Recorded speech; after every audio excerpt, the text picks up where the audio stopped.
Have you tried finding tickets for any live event lately? It's impossible to keep up, and prices are crazy. That's why you have to check out Gold Star. Gold Star makes it easy to discover the best in live entertainment in your city with instant access to awesome events and special ticket deals. Concerts, live theater, comedy, dance, food fests, immersive experiences. You name it, Gold Star has access to special deals you won't find anywhere else with savings of 50% or more. Go to goldstar.com and use code DCPOD to save $10 on your first purchase. That's goldstar.com, code DCPOD to save $10.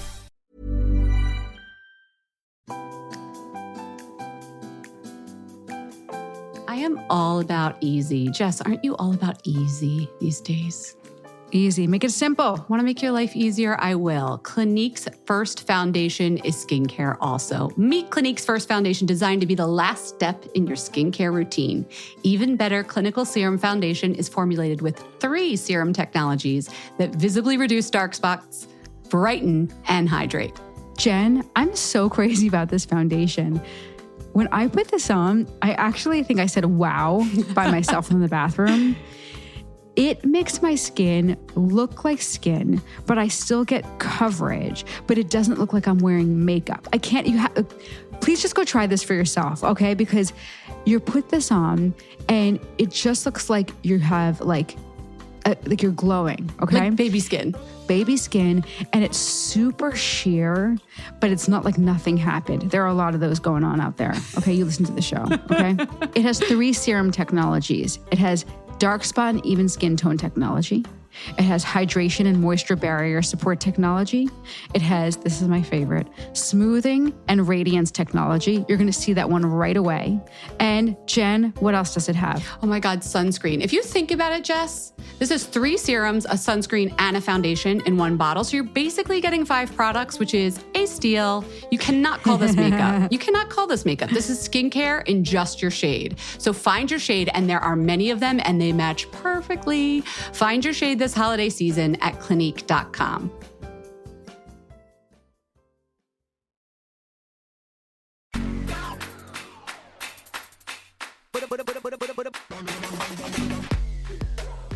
Hey everyone, welcome to Fat Mascara. It's Jess. Hi, Jess. Hi, everyone. Welcome, welcome. I'm Jen. Oh my gosh, what a great interview we have today. Paulina Porizkova. I mean, where do we begin? We could have talked to her for like hours more. We could be talking to her right now. Like, we just had this amazing conversation about like women, aging, magazine covers, relevance, like all of this. We need Paulina on the line. Oh yeah, I feel like she's going to be my new pundit for like a lot of things. I don't know. I loved her.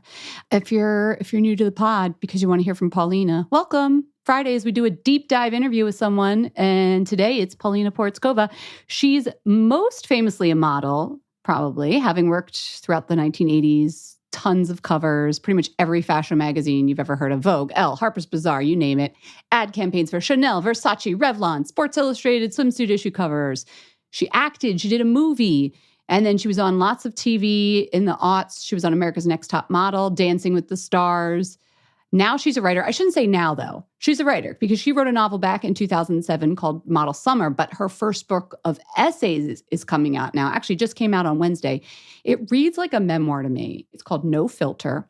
She talks a lot about her marriage to rock star Rick Ocasek, who died in 2019. And actually, I found her essays on that topic and topics of like betrayal and love and honesty to be some of her best work. But we're not here to talk to her about that so much as beauty, because this is a beauty podcast. So we're going to be focusing on, her thoughts on beauty. She talks a lot about opting out of the whole anti-aging beauty world, which Jess and I continue to be fascinated with here at the pod. Her modeling career. She's just so honest, right? Yeah, she's honest. She's fearless. It feels like it was hard won. And yeah, I would not mind to grow up acting a little bit more like also Paulina. Book title's perfect. After having talked to her, No Filter is a great name, and she pokes fun at that a little bit in the book. So I will link the book in our show notes so that you could check it out as well. It was such a good read. I tore through it. I hope you like it, and I hope you enjoy our chat. So here's Paulina.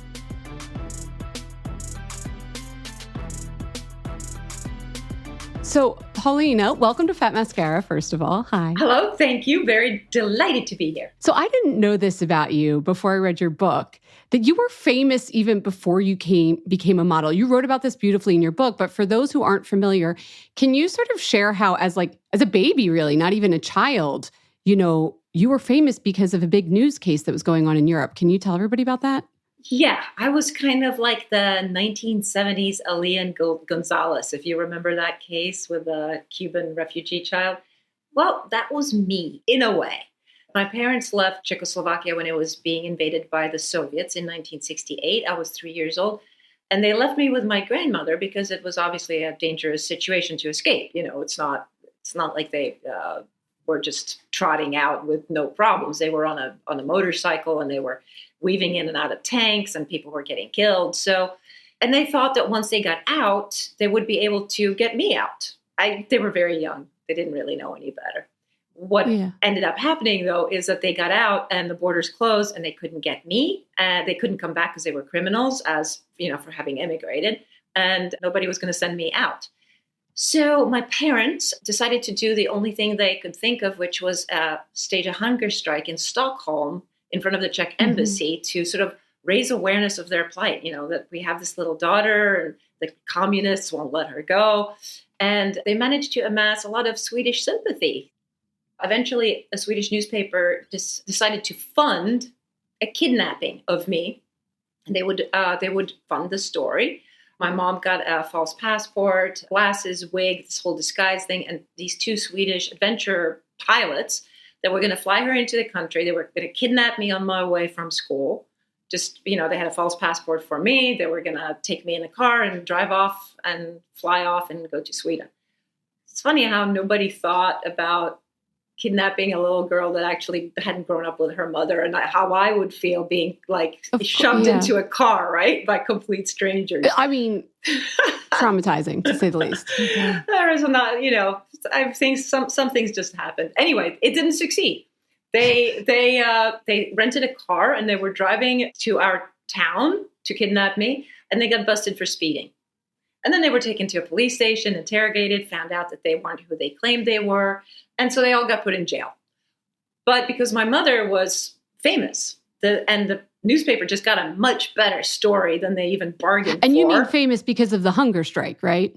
Well, and because after the hunger strike, it kept being in the newspapers and the magazines. They followed my parents on this quest to try to get me back. So because she was a well-known person in Sweden, she got amnesty, and then she was put in house arrest in my grandmother's house. She also, when she came to kidnap me, she was 6 months pregnant with my little brother. So then she gave birth, and they let her be in house arrest instead of in prison. Amnesty.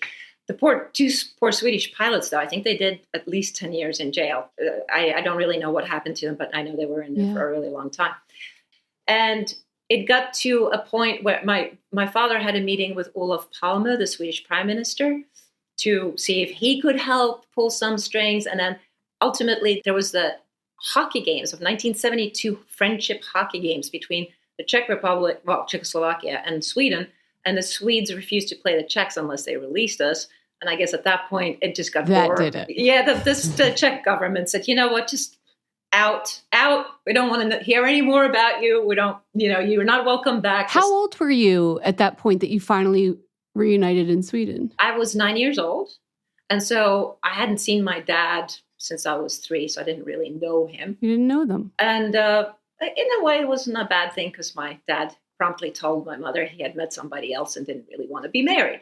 So I don't mean to have you get into all that. I mean, the reason I asked is because it's like your whole life you've been like images of you that you couldn't sometimes control. It's like a theme in your life. Images that I could never control. I never had any say about what was presented of me to the public. I mean, that changes now. Here you are with a book that you get to present yourself. And we'll get into that too, but I just wanted to give people some background because I think even when I told people we were interviewing you, a lot of people said, oh, I had posters of her on my wall. Or I remember her Sports Illustrated. You know, they think of you first as a model and maybe an actress without possibly knowing that story. But Sure. Can we talk for a second about growing up before you were 9 in a communist country? Like you weren't even then, I imagine, exposed to all of the trappings of beauty that we all have now, like perfumes and skin creams and makeup. Like, was that around? No. Do you think that's a good thing or a bad thing? I think well, I mean, we were aware. Look, I was a kid, so I didn't really care much about makeup. But I think there was an awareness that other people had things we didn't. And so that, there's just tension, underlying tension of knowing that there's something beyond what you can ever get. And I think, so it's probably better that you have access to it rather than that you're completely forbidden, forbidden. Well, I know you wrote about like your neighbor once painted your nails, but she only painted one because she didn't want Yeah, because the nail polish was too expensive. Did that feel like fun? Was that like how were you introduced to that kind of stuff if it wasn't around that? I guess that it was our neighbor, Pani Rusova, that introduced me to the concept of even makeup, because my grandmother, I don't recall ever using any. My aunt did. I mean, we did have some really cheap brands, like super bright turquoise eyeshadow and like the kind of mascara that you spit in and then do the brush thing with a spit. Yum. So it existed. It just wasn't very plentiful or very good. Yeah. And to me, it was, I didn't spend a whole lot of time thinking about it, but I do remember thinking that our neighbor, who was sort of a middle-aged woman at that point, she would wear lipstick, really bright lipstick, and she would wear nail polish, and she would have her hair done. And I remember thinking that she was somehow almost overly bright, but I remember thinking that for her age, she was too noticeable. Like everybody her age was wearing house coats and had permed hair with the same exact shade of red, because apparently there was only one color in the Eastern European. It was like a mahogany red. Everybody had red hair? Like everybody had mahogany red hair. One shade of mahogany red. Yeah. To this day, when I see somebody with mahogany red hair, I'm like, Russian, Polish, Serbian. Yeah. So how old do you think that woman was? The one who was too noticeable? Probably in her early 50s. That's funny. Yeah. That's funny. And it seemed quote unquote old to you? Oh, when I was 6, 7, 9. Yeah. I mean, she was my grandmother's age. So she was, she was an old woman. Yeah. And old women were supposed to wear polyester house coats and be outside the doors to, sweeping the front stairs. Sounds like a witch. And baking. Well, it's, crone. Yeah. Nice. Yeah. Exactly. So what did represent when you were a teenager? Who did represent beauty to you? Well, first, we know it wasn't a 51-year-old woman. No, it wasn't. I mean, I was a kid, so of course, princesses and ballerinas were a big deal for me, just like for most little girls. I don't know why we have such a inclination to those pink tutu skirts. But we had children's programs on TV, mostly Russian ones. But, what was pretty to kids there is kind of what's still pretty to kids here. It's like, fluffy pink ballerinas and princesses with lots of sparkles. So that was my idea of beauty as well as anybody else's. And that only started switching over when I moved to Sweden, where, sure, princesses were still, it was still cute. But then I started coming into my teens. And so I started noticing, models and actresses. And then my beauty ideals sort of started changing. Now, how so? Like when you started modeling, how did that affect your ideals of beauty? For me, to become a model was a really puzzling experience because, again, with my backstory, when I arrived in Sweden, I was a famous political refugee. Guess what? It doesn't make you popular in school. Did you know that? So I had a lot of, stinky communist comments, and I was getting pretty mercilessly bullied by the cool kids in school. And I was always called ugly. And so I thought, okay, so, that's fine. I'm ugly. And I listened to a lot of Schubert and read Julius Caesar. And I thought, well, I'm ugly, but at least I'll be smart. And then overnight, it seems, I was in Paris and I was called beautiful. And this made absolutely no sense to me. It's like, the face I see in a mirror is exactly the one I had 2 weeks ago in Sweden, where I was ugly, and now I'm beautiful. So clearly, it's not about me. It's about people's perception of me. It's like I moved locale and all of a sudden I'm like a different person. So it was kind of a good early start to understanding that beauty is in the eye of the beholder. Very much, yeah. But were there other models that you worked with, like that you had known as beautiful? Could you see any similarities in yourself? Not really. I mean, I was a brunette back then before all the grays came in. And I had this Slavic face, this square face with the cheekbones. And at that time in 1980, the beauty ideal was most definitely blonde and sort of very all-American. There was great big white smiles and very sort of sporty and athletic looking women. Like a Christy Brinkley kind of. Yeah, and Kim Alexis and Kelly Emberg. And in Paris, it was this girl named Carrie Nygren, who kind of became my friend for a little bit. And she was a Swedish model. So to me, she was like, oh, God. And it all very toothy blonde. And I had these like totally messed up teeth because I used to have a space between each one of my teeth. These are bonded. These are fake. Thank you, doctor. And so I was absolutely not the template of what was called beautiful at the time. And also I knew they were all, that somebody had made a tremendous mistake inviting me to model because like clearly. But did you feel comfortable? Were you like, or did you have like kind of an easy attitude about it? Or did you feel like I'm in the wrong room? Oh no. I mean, I had the imposter syndrome for probably following 30 years actually. No, I felt like somebody had made a tremendous mistake.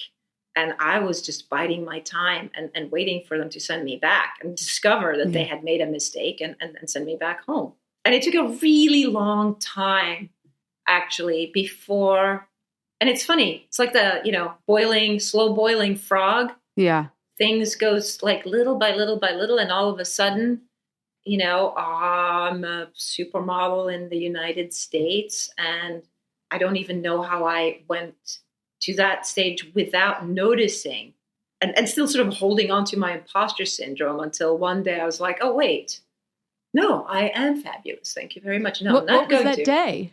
Yeah, No. There's again, slow boiling frog. Rhetorical. Yes, exactly. Thank you. I don't know. Maybe the Sports Illustrated cover did it. I'm trying to picture like, I was on so many covers before Sports Illustrated. And plus, when I first got booked for Sports Illustrated, I was like, I don't want to do tennis catalogs. I don't do sports. And they're, my agent's just like, no, you don't understand. Like, most American models would like cut off their right arm to be in this. And I was like, well, I'm not American. I don't care. But then, of course, once I got the first Sports Illustrated cover, I understood what all the fuss was about. Because it made me a household name. That's how I became Paulina Porizkova, or the Paulina what's her name? So, okay, I think Jen, what you're asking, Jen, is like, was there like this like kind of bibbity bobbity boo moment where you're like, okay, I believe I deserve it. I believe, I'm over my imposter syndrome. Is that what you mean, Jen? Yeah. How about now? Well, yes. Now now things have changed quite radically, but it's not because I one day woke up feeling so magnificent and claiming it. It's more like I went through a ton of shit and had to relearn who I was kind of from the beginning and rethink my entire life to come to a spot where I'm stronger and better than I've ever been. And so now, yes, I am claiming it. It's like I am more powerful than I've ever been. And I think my outsides match my insides. Like I think I'm in equal parts attractive on the inside and the outsides. It's kind of like a really good balance. Yeah, I understand what you're saying. A lot of people are, working towards that their whole life. So it's like, it's nice to hear from people like you, like, oh, here's how it actually happened. Like, therapy, years of therapy or whatever. But just have your husband die and lose all your money and have your boyfriend break your heart. I don't wish what you've been through on anybody, but sometimes it takes huge things like that, right? To feel okay about yourself. I think pain can be formative. Yeah. and my pain reshaped me into something better. Do you ever wish you could go back and live that modeling life with the brain you have now? No, not for a moment. No, thank you. Because I think if I had the brain that I have now, I might have been more aware of the gratitude at the moment. But you know what? I never loved being a model. I was always sort of the reluctant model, and I know that it is hard for a lot of people to understand because it seems like such an enchanted, amazing, glamorous world, but it really isn't. It becomes a job just like any other job. Yes, we are overpaid, no question about it. But I still, to this day, detest trying on clothes. That to me is work. So I'll just go and buy things that I think are my size and then return them when I find out they don't fit. I could save myself time, but no, it's too much work. So why, besides, you're saying it's a job, it's not glamorous. I think growing up, certainly in my time, it definitely seemed glamorous. It was, the era of the supermodel, whether it was like, 90s supermodel or then like, cool Kate Moss kind of supermodel. And then like, even like Tyra Banks, what did she say? Like she had a catchphrase. I'm forgetting the catchphrase. Okay. All I remember of Tyra is smiles. Yes, exactly. I remember that. And I remember Linda saying, like, I don't get out of bed for $10,000 a day. But now, see, that's a kind of a snarky comment that's perfectly acceptable within our job when we speak to each other, when we're talking to the glam team and snarky comments fly left and right. But once you say that to the public, you don't understand how it comes across. I guess in like 1989, you said like, well, I like the money, but not the job. It's just like, stand in front of a camera. It's not very creative. People didn't like that, did they? No, not at all. I got a lot of flack for being the model who bites the hand that feeds her. I was like, well, just because I say how I feel doesn't mean I'm biting the hand that feeds me. I mean, I'm super professional. I show up on time. I arrive at work with clean hair and shaved legs. I stay and I do my best because that's just how I work. Anything I do, I want to do to the best of my ability. Do I need to also say that I adore this job when I don't? So no, I spoke my truth. And it got me in trouble like it sometimes does. Okay, so sorry, the thing I was trying to get at is like it was positioned as a super fabulous, glamorous job. Like, and now it's kind of like the little exposés are coming out as everything. Like, we live in 2022 now and like, there's got to be an expose about everything. But there are some legitimate exposés, like, the Victoria's Secret show. All these people were on drugs. I'm not saying the Victoria's Secret show, separate thing. Sexual harassment, jinx. Yes. Yeah. So what's your take on this like retrospective of the modeling world? Look, in 1980 when I started, it was a different world. It was just a different world. And let's not forget that back then, models were very young girls. And so when you're introduced to something as a young kid, you just think it's a part of this world.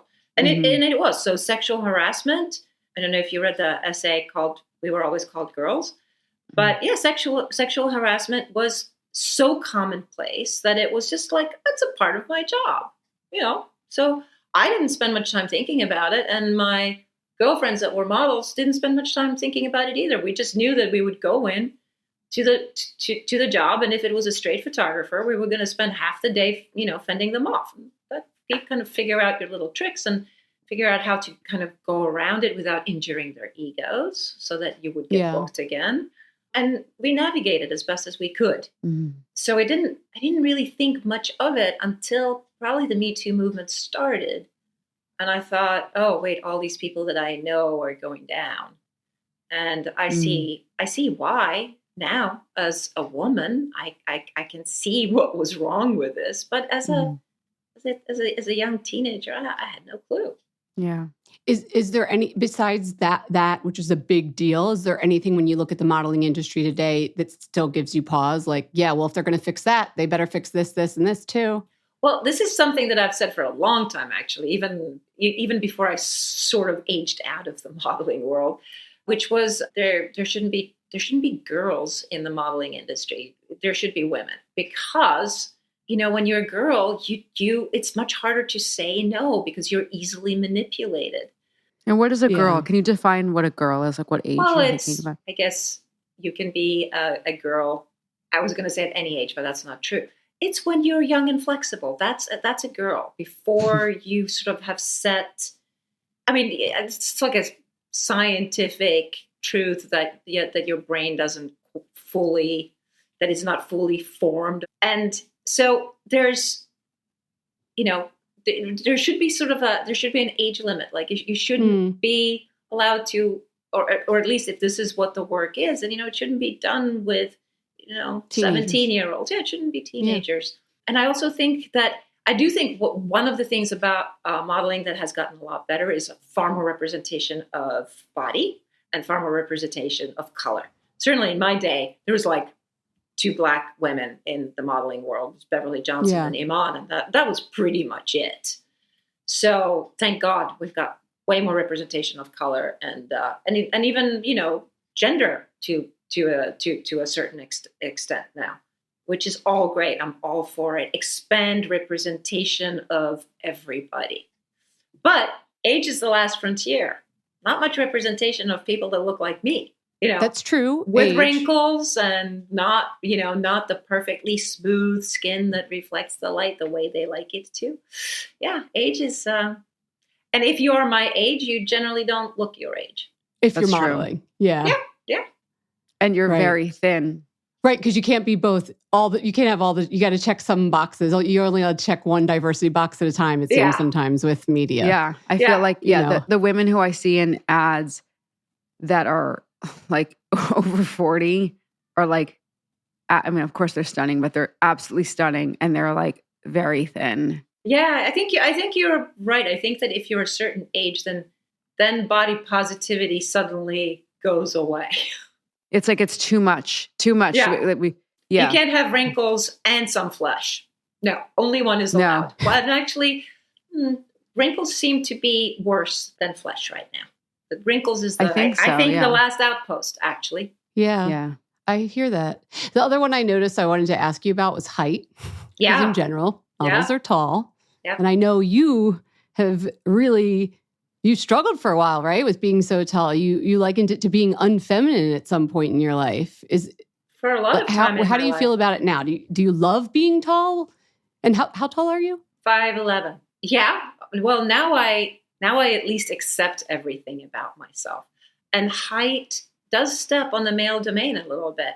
So a tall woman does somehow seem to have more power than a small woman. There's something about that because it gets into the world of the masculine, Huh, yeah. So when you're a kid, it's not feminine. That's like, I was called moose and giraffe, and none of those things are actually flattering. But then, of course, I married a man who was 6'4", so suddenly I was dainty. So that was great. But hitting the dating life now, again. Wait, on the apps, do you have a height limit? What do you put? Okay, so I said 5'7" is on my low scale. Okay. But 5'7" and up. Well, if they put 5'7", they're really 5'5", Paulina. So I'm just preparing you. You know what? I just recently figured that out. I also found out that if they say I think there's some weird minimum for men on dating apps. Like you will never, even if they're 5'6", you're never going to see anyone under 5'7". It's weird. It's true. Everybody does seem to rest at 5'7". I might have to. No, but see, I want to be honest about it. So I'm going to just do my bit honestly. And if they're dishonest, then they'll only get one date or a half a date, whatever. Half a date. But I did notice that on the dating apps, the men lie about their height and women lie about their age. It's like, see? And there you have the height thing. Men need to feel taller and women need to feel younger. Yeah. Well, bringing up age, like now you're back to modeling again sometimes. Sometimes, 57. Yeah. So how is it different now? Is it different now? Actually, it's incredibly different. It's a completely different ballgame. Like the job is obviously still the same job. And good for me. Muscle memory always kicks in when I'm in front of a camera. It's like I've done it for so long that I know exactly what to do. So I have this I was in Abu Dhabi for for a summit where I was supposed to be a guest speaker. And then as I had agreed and got the tickets and everything, they said, oh, and we would like you to also be a part of our fashion show, to like walk the fashion show. And I know that a lot of people would be thrilled, but me as a model that had always been seen and never heard, to me, it was a little of a letdown. I was like, oh, I thought I was coming to speak. I didn't realize that I was going to just be labeled model and stuck back into that box. So I was a little disheartened by it. But it was a small fashion show at the hotel, young girls, African fashion. It was a good thing to do. So I agreed, but I was a little miffed. I was it made me a little sad that, also this is the reason they really want me, is to model some coats. It's not because they want to hear me speak. That's my assumptions. Those are on me, because I did speak and I did do the fashion show, but it taught me a tremendous lesson, because I did the fashion show still like, I have to do the fashion show instead of have dinner with all these amazing, interesting women my age. And when I finished and I like slipped back into my cocktail dress and ran back to the table so that I could have like a bite to eat, because of course I couldn't eat before that fashion show, all these women started applauding me and coming to me and saying, thank you for representing us so beautifully. That's really beautiful. And it opened up a whole new world to me. I went, oh my God, lead by example, right? Like here I am talking about feeling your best at my age, and for us women not to not accept our invisibility cloak that the society keeps trying to drape over us. And leading by example means I have to be seen. Like I'm actually doing something good now. And so it means something entirely different for me. When I accept a modeling job now, it is with this face and these wrinkles. And the companies know that. They know, hopefully Do you they stipulate, like, you better not retouch me too much? No. I think everybody's aware that like retouching me too much would be kind of offensive to me and my audience. But, there's a certain amount of retouching that goes on when you're selling a fashion magazine cover. Sometimes it's wrinkles in the clothing or something, this is something that they need to know how to best present, and it's their job, not mine. But they do have to pass it through me and have me approve it.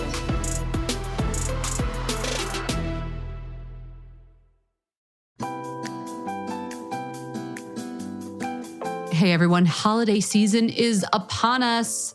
And we're so happy to have Storyworth back as a sponsor. They've been with us a couple of years. Jess and I have given it to our loved ones. It's such a good gift. It makes everybody feel special, like you truly thought about them. Storyworth is an online service that helps you and your loved ones preserve precious memories and stories for years to come, but like without the work. Here's how it works. Every week, Storyworth emails your relative or friend or whoever you bought it for a thought-provoking question of your choice. So they have like all these questions. You can pick out the prompts that you want to ask your loved one. Like, what's the bravest thing you've ever done in your life? They do a little reply. You do this for a while, and they create this gorgeous book of memories that you guys can share. I've done Storyworth with my mom, and I have to say the experience has been incredible. I've learned so much about her life that I didn't know, and my mom and I are, we're close, but I didn't know about half the things that she told me. It asked really beautiful questions that are broad enough where the person can answer as broadly as they want or as specifically, and it really just gives you this really nice flexibility.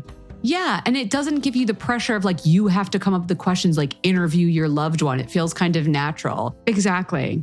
Yeah, it helps you connect. It's really about that more so than the keepsake book, but the keepsake book is kind of nice too. Yeah, the connection is awesome. With Storyworth, we're giving those we love most a thoughtful, personal gift from the heart and preserving their memories and stories for years to come. Go to storyworth.com/mascara. You can save $10 on your first purchase. That's Storyworth, STORY, Storyworth, WORTH, storyworth.com/mascara. And you'll save $10 on your first purchase. And you'll get to bond with your family and friends. It's a really great gift.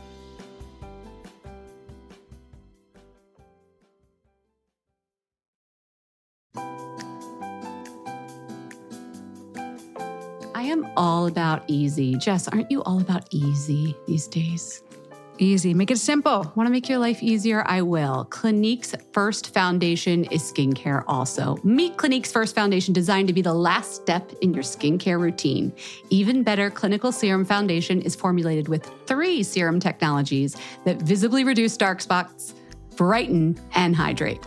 Jen, I'm so crazy about this foundation. When I put this on, I actually think I said wow by myself in the bathroom. It makes my skin look like skin, but I still get coverage, but it doesn't look like I'm wearing makeup. Please just go try this for yourself, okay? Because you put this on and it just looks like you have like you're glowing, okay? Like baby skin. Baby skin, and it's super sheer, but it's not like nothing happened. There are a lot of those going on out there. Okay, you listen to the show, okay? It has 3 serum technologies. It has dark spot and even skin tone technology. It has hydration and moisture barrier support technology. It has, this is my favorite, smoothing and radiance technology. You're going to see that one right away. And Jen, what else does it have? Oh my God, sunscreen. If you think about it, Jess, this is 3 serums, a sunscreen, and a foundation in one bottle. So you're basically getting 5 products, which is a steal. You cannot call this makeup. You cannot call this makeup. This is skincare in just your shade. So find your shade, and there are many of them, and they match perfectly. Find your shade this holiday season at Clinique.com.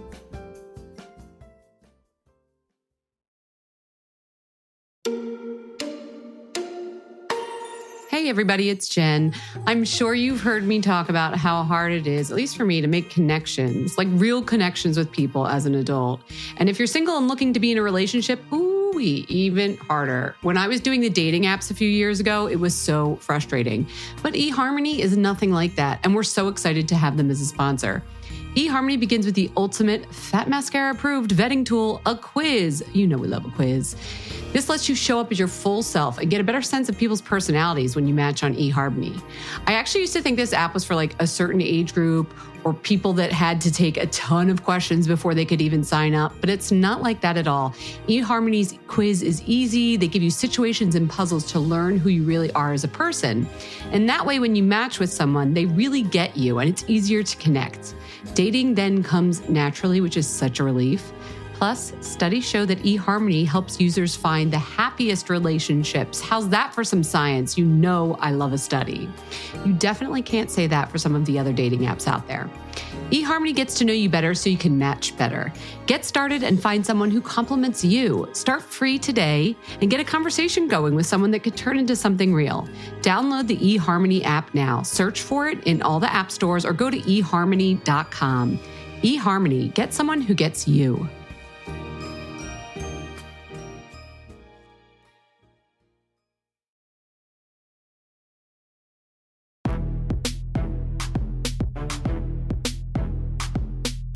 Well, because we started out talking about how you didn't really own your image for so long. And now it sounds like when you do make fashion images or even on Instagram, you own you can show how you want to be represented to the world. Yeah. Would that be?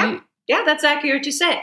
Because, when I do a job, it's few and far between. I know it might look by my Instagram like I'm just modeling my ass off and I'm like back out there. But do you take a lot of those photos? Yeah, I'm always curious. I'm like, wow, no, ladies, a picture taken. Yeah, it's like 5 jobs a year. So no, I'm not massively modeling.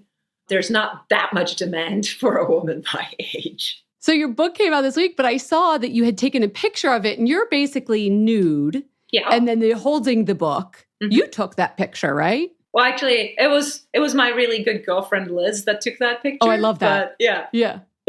I mean, most of those pictures are me or like a friend that happens to be a girlfriend usually because I don't have a boyfriend. So it's usually that, yeah. And were you always comfortable like taking those kind of pictures, or were you like the first one that you took where you're like, all right, let me try this? Or were you like, let's just go for it? Wait, what do you mean? Specify. Like you were like because you've been taking photos for Instagram that like are very, bold, very like, you're comfortable in your skin, and obviously you get a lot of response for them. But have you always felt very comfortable doing that? Obviously Instagram is like, you mean nude? Yes. Nude. Oh yeah. I've always felt really good nude. Nudity's great. I highly recommend it. But social media is a different medium than, advertising or print. Like social media is a much more immediate kind of medium. So did you feel comfortable just doing it, bam, right for social? You know what? I have always felt, again, I grew up in one of the most gender equal countries in the world, where being topless, like in the summer on the lawn in the park, was normal. I saw women driving topless in the summer, because it was hot.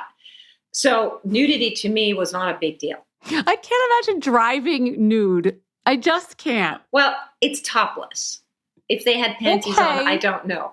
You don't know, though. You couldn't see their bottoms, Paulina. They were just driving by. But how often have you seen a man drive without a shirt? I guess a lot, yeah. Jen, yeah, exactly. Summer 2023 in the Jeep. I should go topless driving? It's so fun. Oh, God. Yeah. The seatbelt feels like it might get a little irritating. Oh, you know what? I forgot back in the 70s. But back then there was no you didn't wear a seatbelt. Yeah. Right. That's right. I think it would be less fun. That was a good call out. Yeah. Yeah. But I get your point. I grew up feeling comfortable with nudity overall. Other people's nudity, my own. Bodies were something that was healthy and natural. We are all born nude, and there's like nothing wrong with it. So when I went to France from there, and also France was kind of very liberal on the nudie side. So it wasn't until I hit America that I was like, oh wait, nudity is a problem. Apparently nudity is bad. Welcome. So what's wrong with America? Like from your perspective, what's wrong? Like, I mean, there's a lot going on with America. So like, let's just stick on nudity. That was like a very broad question. What's wrong? Like, why are we like this? Yes, I forgot to mention I'm running for office, and now I will tell you everything that's wrong with your country, my country. What's wrong with America and nudity? Well, I mean, in my opinion, my opinion is that people see nudity as something that's shameful. That everybody's body's somehow shameful. That enjoying your body's shameful. Women who like to have sex are sluts. There's so much shame attached to bodies and sex and nudity in this country that I think is really disheartening. Just as a quick story for you two guys, you can cut it out if you wish. But this woman that helped me on my book, when she was my reader, she was like, she would let me know like when I went wrong and what I did right, because I had to write it in such a short amount of time. She had written a book of essays. And she was a hospice chaplain. And in one of her essays, she was talking about like people's regrets at the end of their life. And she said, you'd think that it would be like, I didn't spend enough time with my children. And I should have done more of this. I should have done more of that. And she said, most women, what they end up regretting the most at the end of their life was not valuing their bodies when they still had them, because now they're going to lose them forever. And they would be crying about, I never felt the wind on my breast. I never valued the body that's carried me this far. I never let it enjoy the sunlight. I was so hung up on everything that was wrong with it that I never celebrated it. I have straight up chills. Yeah, that makes me sad. That's so sad. That's how it made me feel when I read it. And it also reconfirmed my idea of just take it off. Take off the shame, take off the preconceived notions, just take it all off and be present in your body, value you don't, if you don't want to feel the wind on your breast, don't, that's fine. Just you know what it makes me think of when people say, and I used to I hate this little trope that people pull out about aging, and they're like, just feel grateful that you can have wrinkles because that means that you got older, right? Mm-hmm. So and you didn't die young. Mm-hmm. And I'm always like, that's so cute. Like, fine. Like, I get it. Yay, I made it to this age. So of course I'm going to have wrinkles. But I also just like, don't listen to it because I see the wrinkles, but the way you just said that to me, I'm like, it's true. I should be grateful for these damn wrinkles, Well, yeah, maybe it just needed to be put to you in a way where it captures your heart a little bit more. It's like, look, when you're grieving, do you know how many people come up to you to tell you that grief is just love with no place to go and you want to tell them to fuck themselves? Oh, yeah. I could imagine. No. Well, no, thank you, ma'am. I don't need your advice. Well, this is kind of in the same ballpark, It's like you're kind of being told something that's very obvious that people think is helpful, and it's distinctly unhelpful. It just pisses you off. Yeah. But yeah, then, That's then a you come really across powerful story. Thank you. You come across a story like that and you go, oh, that hits home. Thank you. Yeah. So if we can expand that to aging, do you feel comfortable with like getting older? Do you do anything to like try and stave off the wrinkles and things like that? You know what? I'm so split on that. I like myself better than I have ever liked myself. I am not offended by my wrinkles. I don't love the saggy bits. I don't know that I'm going to learn to love them. I'm not, again, I'm not sure. I know what I find beautiful in other women. And so I'm sort of trying to get my inspiration from other women. And so I think what is that? Sorry, I don't mean to cut you off. I look to other women my age and older, and I find their wrinkles really sexy. Like, to me, like, that's their character. It's their life imprinted on their face. I find it really hot. Mm-hmm. So presumably if I do, there'll be some other outliers that also think it's attractive. So I kind of feel like my job is to try to make that palatable. Mm-hmm. Like, yeah, you can have wrinkles and you can still be attractive, right? Like, do I have to erase? I think that about other women. So right? yeah, why wouldn't I think that about myself? Exactly. I also kind of wonder, like, where it ends. Like, for example, like, let's say it never ends. Like, okay, like if you were to just start getting, and I'm not, listeners, like, I'm not shaming any kind of procedures or injectables. That I I would sound crazy and hypocritical because we talk about them all the time. But if you were to, Paulina, if you were to suddenly start, like, you got a facelift, Botox, fillers, all that stuff, you could not live to 100 and look the way you look right now. Like, it's just, you couldn't, like, you cannot, it's like a freeze time. You can't, like, you can't stop time. You can't. And there are people who look a young 75 versus somebody who's never gotten anything done 75. But, like, at the end of the day, like, no one really wins, Well, at the end of the day, we are told by everybody around us that growing older gracefully means looking younger than your age. So the problem is, like, right there, is that youth is the ultimate beauty, that we women are treated like objects because we're not allowed to age. And that's where you really notice the objectification of women, right? We're not allowed to age. We're nature. Nature changes. It has different seasons. But no, we have to be arrested in spring to be viable. Well, maybe early summer, and it's and there you have it. So as we age and we change, instead of being celebrated for the changes, like, hey, look at this beautiful 50-something-year-old, this 60-something-year-old, this 70-something-year-old, still looking vibrant and gorgeous and sexy. For appropriate age, we only celebrate it when they don't look their age.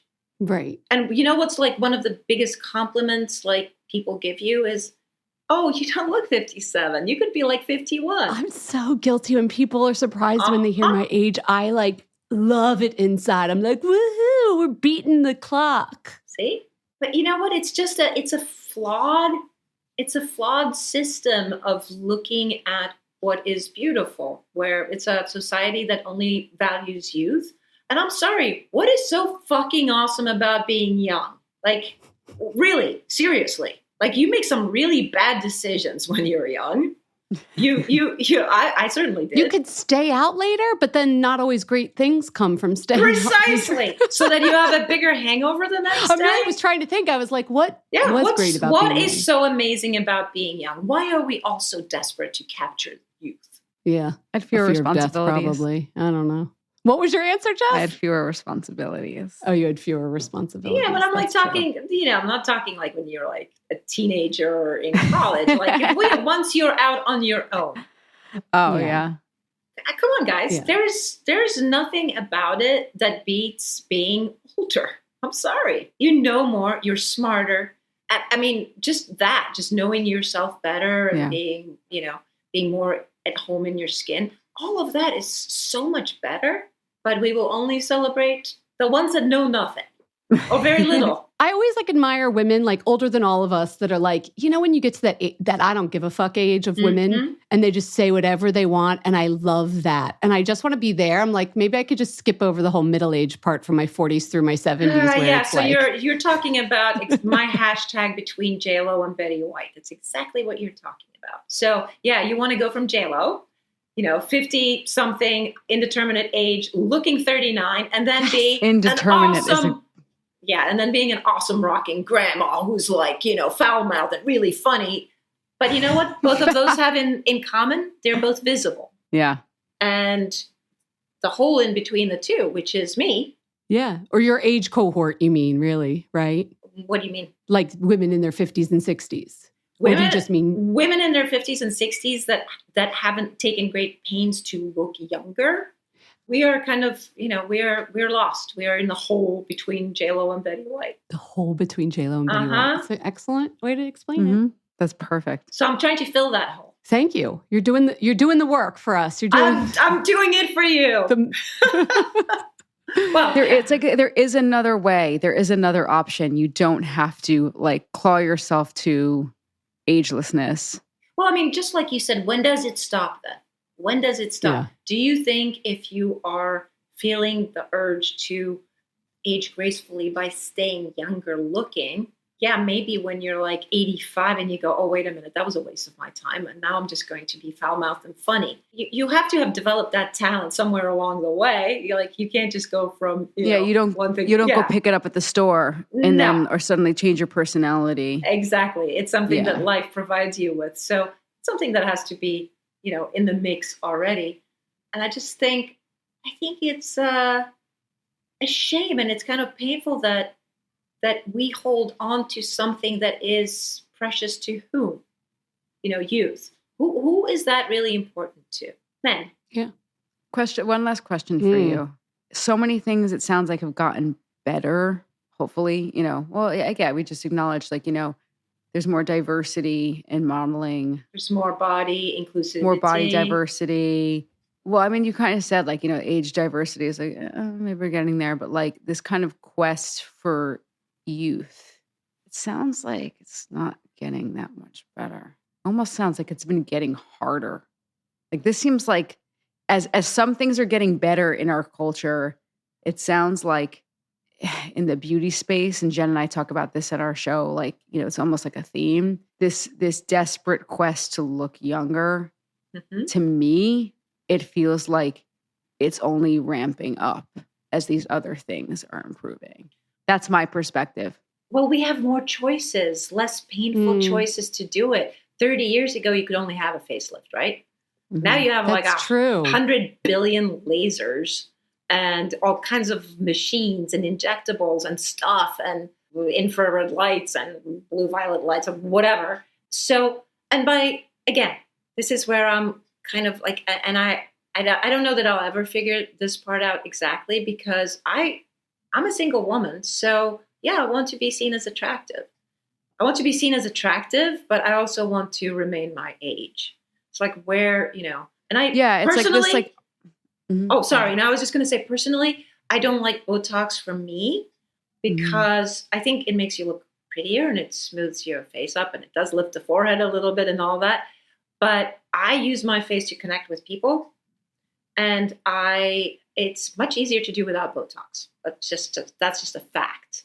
You can look at my face and read me instantly. In fact, sometimes it's almost distracting because somebody will talk to me and I will just listen, and then after a while they go, "What are you doing with your face?" I'm like, empathizing? And they're like, that's funny.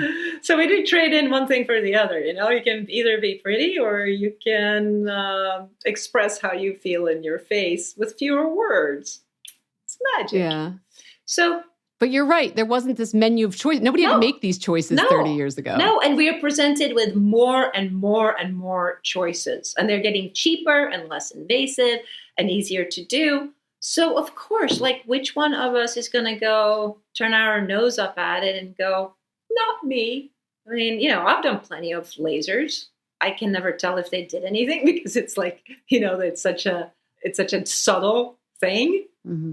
But, maybe I look like this because I've used lasers. Maybe if I hadn't, I'd look older. I don't know. Well, you approach it with a lot of like common sense that is really helpful because I think it comes up a lot on our show. Like, well, how do I approach it? What's the right answer? Yeah. It's got to be the right answer for you. Like personally, you got to figure out how you want to approach the whole. Exactly. I mean, it's about your priorities. And if making yourself look younger is somehow beneficial to you because you're a single woman, because you're a woman who's starting work again, and women my age are not desirable. We're just not. We're not desirable in the dating world, and we're not desirable in the workplace. Employer, yeah. Yeah. So of course, a quick vial of Botox can like help you with that. So yeah, why wouldn't you? And I have the luxury of having a kind of platform, so I can, I'm not any guy that's not going to take me like this is not worth my time. So. Yeah. Paulina, before we let you go, at the end of every interview, we do a little speed round of questions. Cool. Are you game for that? Do I seem like I'm not? No, you seem very not. You named your book No Filter, Paulina. So I think that we'll get the right answer. So my first question, I just have to know personally, how do you pronounce the Czech soft R? I finished your book. And the only question I had was like, she says it's the hardest sound to pronounce and I need to hear it. Please give us some words in Czech with the soft R. Okay. 33 stříbrných přepelíček přiletělo přes 33 stříbrných střech. It's good. It sounds like a robot, like a weird Star Wars, like a bee, like a little bee got in your mouth. Wow. Awesome. Okay. Wow. Thank you. Yeah, you're welcome. That was so cool. I have 4 more. You're not allowed to go yet. What's your favorite memoir? I know this you did a book of essays, but it reads like a memoir. What's the favorite memoir that you've read? You know what? I'm now, because I read so much, I'm such a consumer of books. I will say the last 2 memoirs that I read was Selma Blair and Sharon Stone. And that's the last 2 that I read. And do you enjoy them both? Loved them. Yeah. Okay. I've heard about Sharon Stone's book from some people. I kind of want to read it. Yeah, I just find them fascinating women, and Selma Blair is a really terrific writer.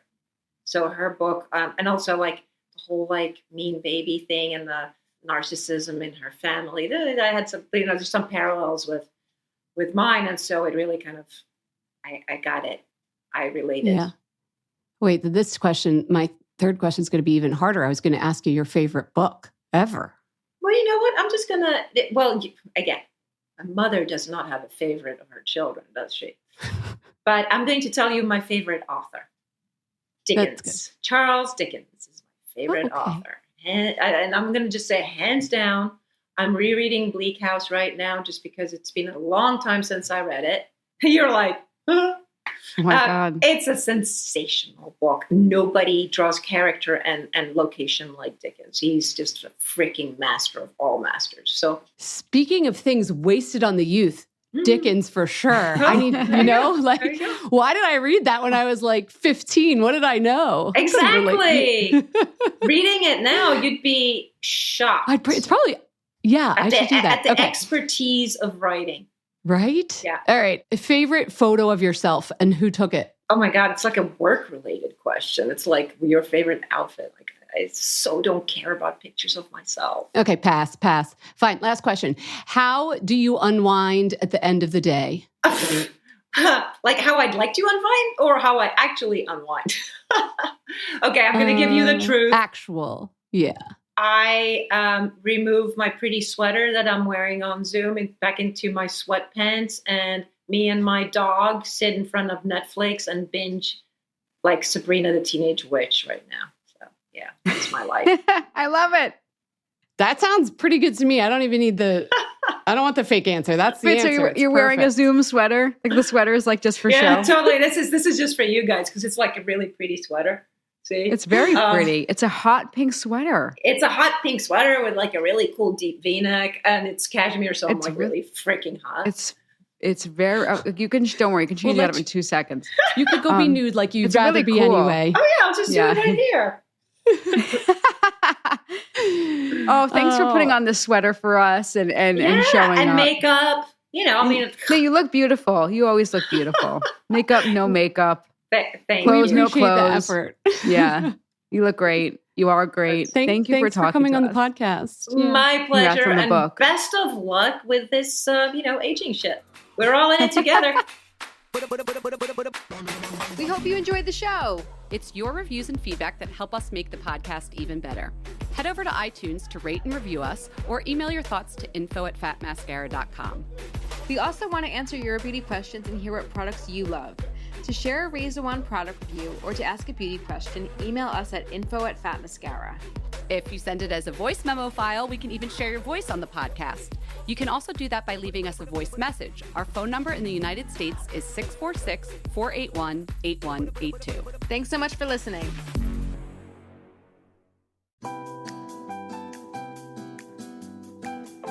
I am all about easy. Jess, aren't you all about easy these days? Easy. Make it simple. Want to make your life easier? I will. Clinique's first foundation is skincare also. Meet Clinique's first foundation, designed to be the last step in your skincare routine. Even better, Clinical Serum Foundation is formulated with 3 serum technologies that visibly reduce dark spots, brighten, and hydrate. Jen, I'm so crazy about this foundation.